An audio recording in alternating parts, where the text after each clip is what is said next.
In the previous video where I discussed the Archangel Michael contending with Satan,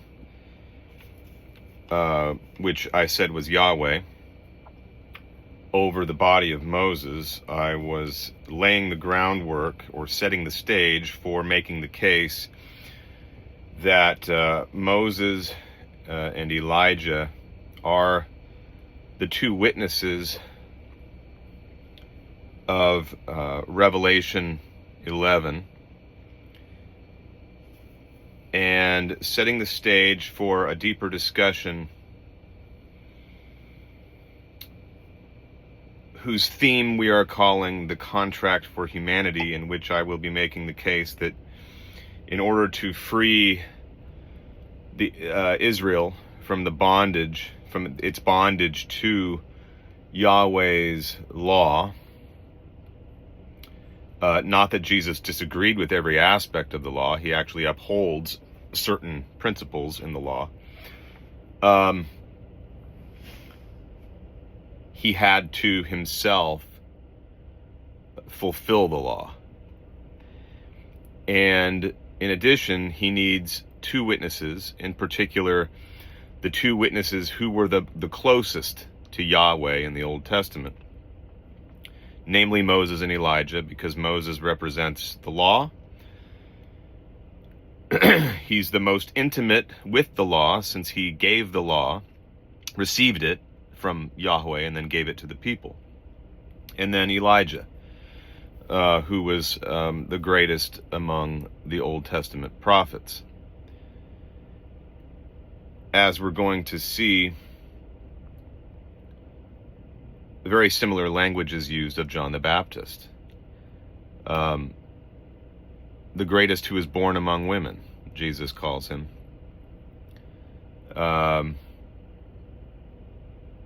Who was also a prophet. And then we find confirmation that John the Baptist is in fact Elijah, who is to come. All right, so what I want to do here is start with Luke 1:17. So the case I want to make here is that John the Baptist literally is Elijah. He's not just a prophetic fulfillment of Elijah in some symbolic sense. But he literally is Elijah, which would mean that Elijah had to be incarnated, or reincarnated, I should say, as John the Baptist. Now, let me go to Luke 1:17 first, because a lot of Christians argue from this text that John the Baptist was not Elijah, but merely came in the spirit and power of Elijah. So Luke 1:17 says, see if I can get it here.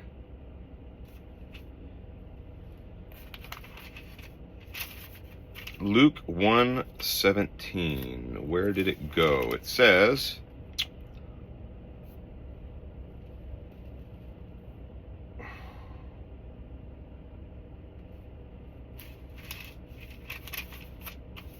well, I just had it here.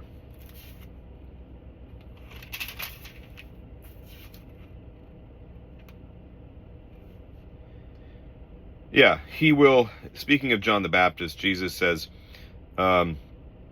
he will also go before him, meaning Jesus, in the spirit and power of Elijah. I'm sorry, it's not Jesus speaking. This is the Archangel Gabriel, I believe. Yes.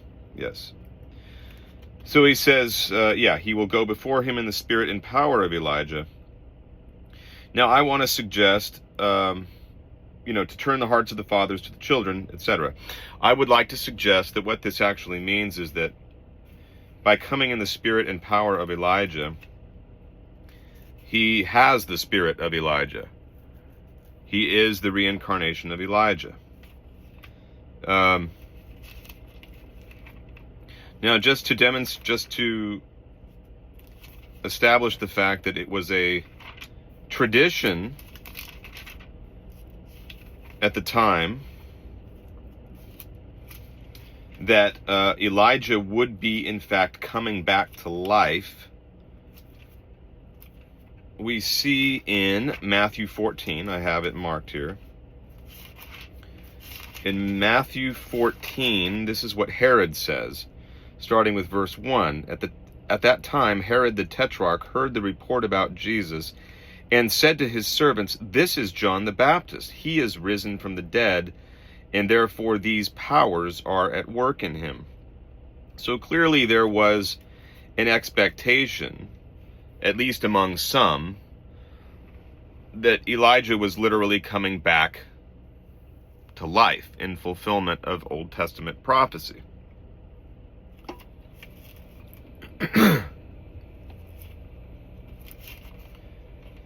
Now, when John the Baptist is confronted by the religious authorities, he denies being Elijah. He is specifically confronted with that question, and he explicitly denies that he is Elijah. So that's very important. Hold on a second. Let me read it first, and then I'll make a note about that. John 1.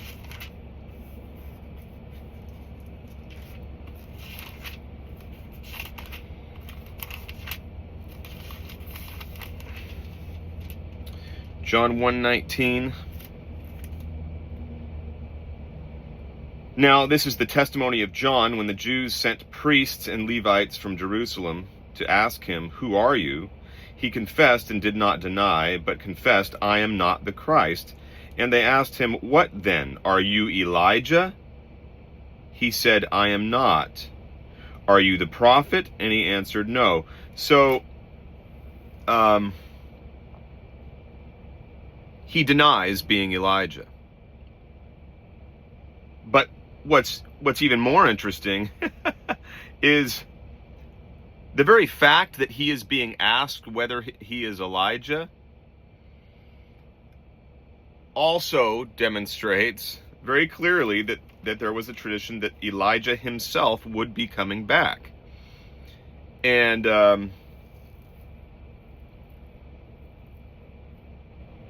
many thought that John the Baptist was in fact Elijah, which again would suggest a kind of reincarnation. And I'll explain why I believe that this idea was quite prevalent, even among the apostles. But first, we're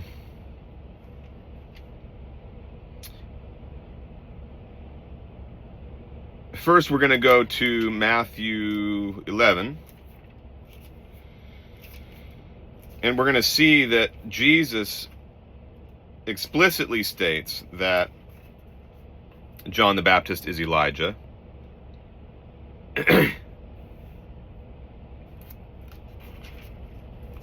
Even though John himself denied it before the authorities.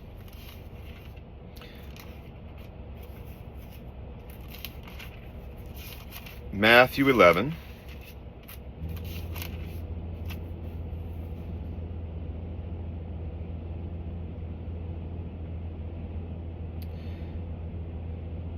As they departed, I'm starting with verse 7. As they departed, Jesus began to say to the multitudes concerning John, "What did you go out into the wilderness to see? A reed shaken by the wind? But what did you go out to see? A man clothed in soft garments? Indeed, those who wear soft clothing are in kings' houses. But what did you go out to see? A prophet? Yes, I say to you, and more than a prophet. For this is he of whom it is written, Behold, I send my messenger before your face, who will prepare your way before you." Quoting the Old Testament. "Assuredly, I say to you, among those born of women, there has not risen one greater than John the Baptist.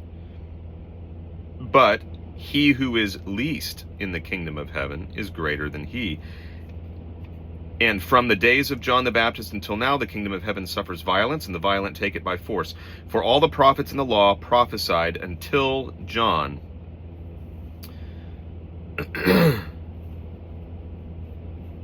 And verse 14, "If you are willing to receive it, he is Elijah who is to come." So he is Elijah after all. So why did John deny it? he either wasn't permitted or he wasn't comfortable answering the religious authorities in the affirmative. Jesus here, though, is talking to the multitude. He's talking to the people. He's not being confronted by religious authorities. So the audience is completely different. Therefore, the answer is different. Now, we're going to see something very interesting in Matthew 17. This is the account of the Transfiguration. I want to point out a couple of things that don't often get pointed out.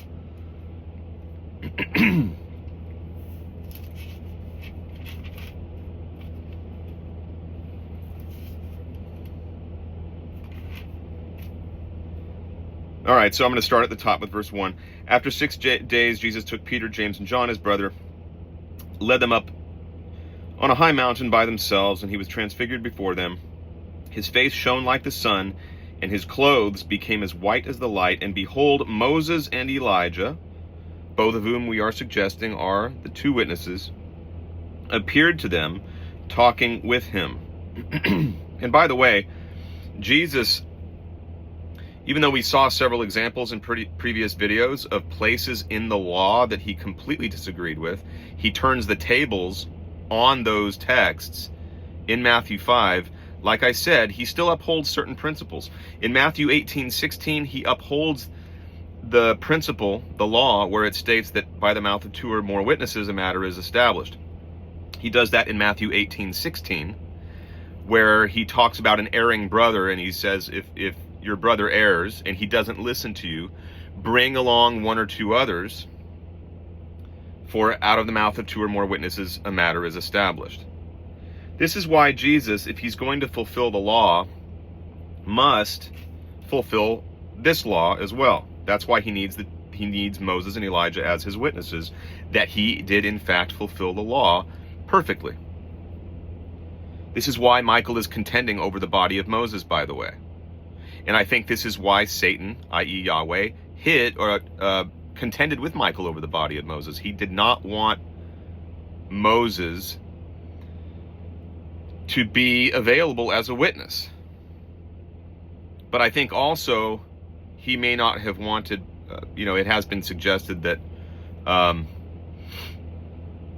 that perhaps he didn't want Moses to become an object of worship for the people. And that's certainly possible as well. Because he was a jealous God, after all. He says he is a jealous God repeatedly throughout the Old Testament. Now, back to Matthew 17, the Transfiguration text. Moses and Elijah appeared to them, talking with him. Okay, so we're going to skip ahead a little bit. Now, this is important, and I'm gonna read this whole section right here, starting with verse 5. While he was still speaking, behold, meaning Jesus, I believe. Oh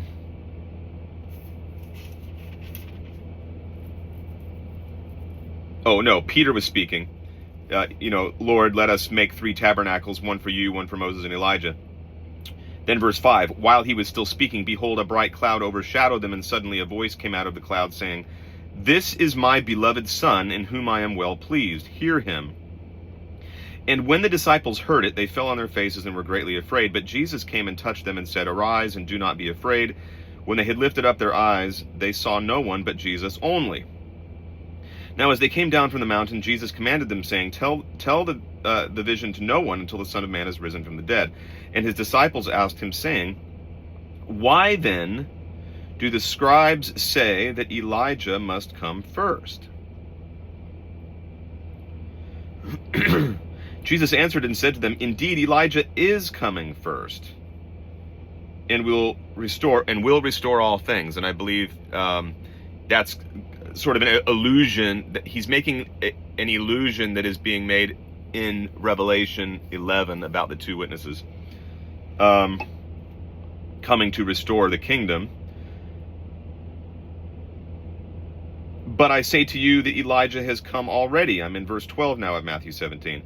I say to you that Elijah has come already, and they did not know him, but did to him whatever they wished. Likewise, The Son of Man is also about to suffer at their hands. Then, verse 13, the disciples understood that he spoke to them of John the Baptist. Do you really think it's a coincidence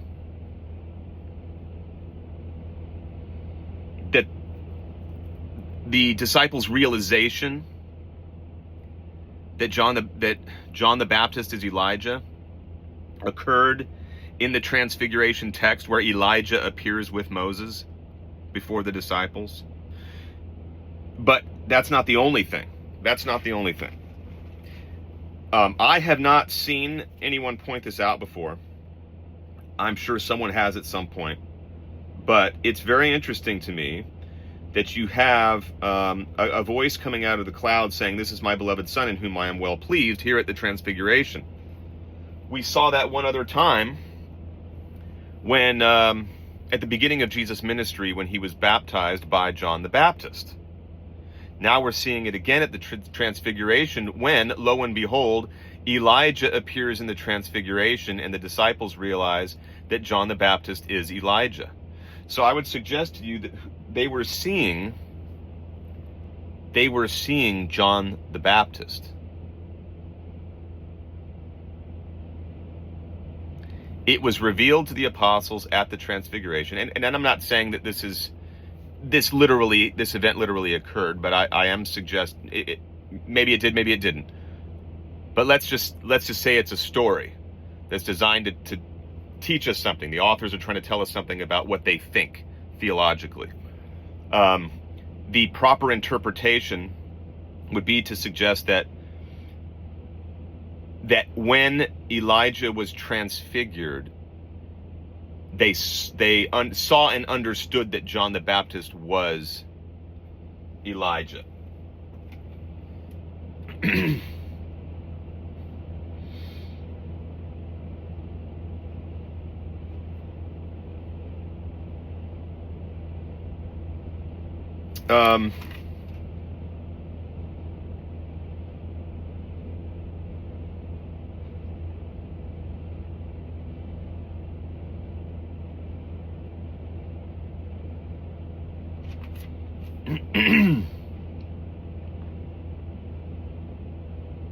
The reason I think that this was a direct incarnation, or at least could very well have been, is that in the account of the healing of the blind man in John 9, and I'll go there.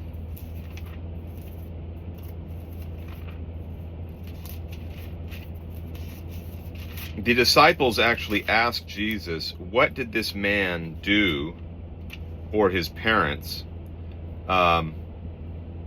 Who sinned?" they ask him. "Rabbi, who sinned, this man or his parents, that he was born blind?" In other words, what did he do? What could he have possibly done prior to being born that would dictate that he was born blind? So they're using a very karmic idea to suggest that he may have been reincarnated blind because of something he did in a past life. That's how I'm reading this text.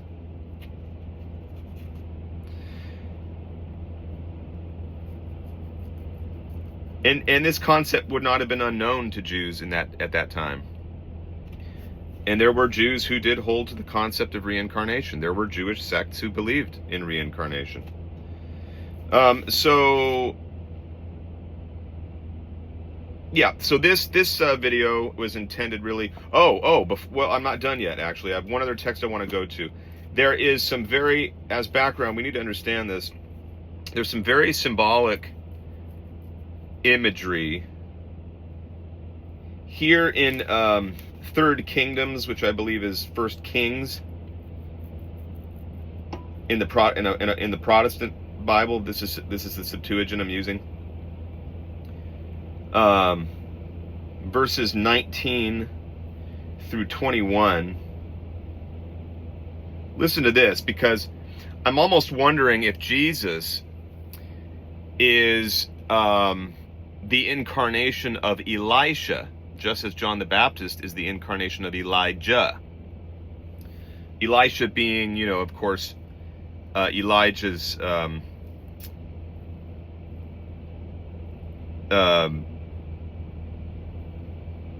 sort of successor, right?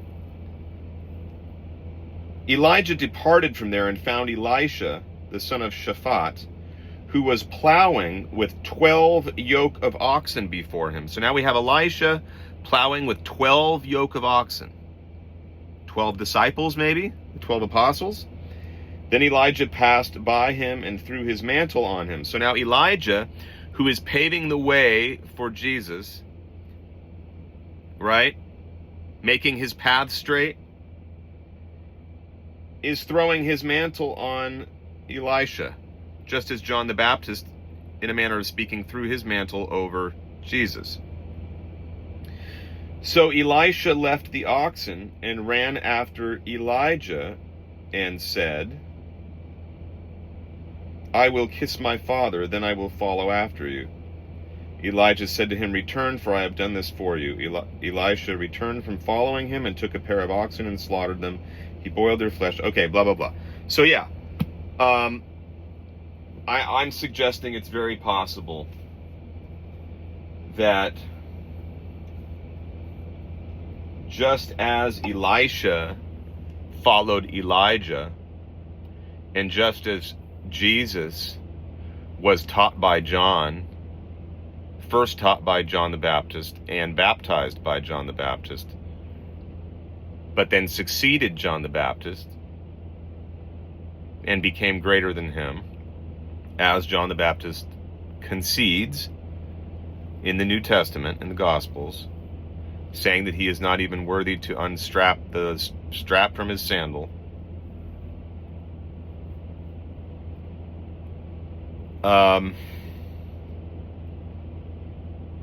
Elisha receives a double portion of Elijah's spirit.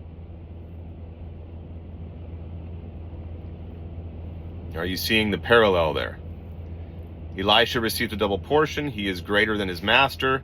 Just as Jesus becomes greater than his master, Jesus has 12 apostles. Elisha is plowing with 12 yoke of oxen.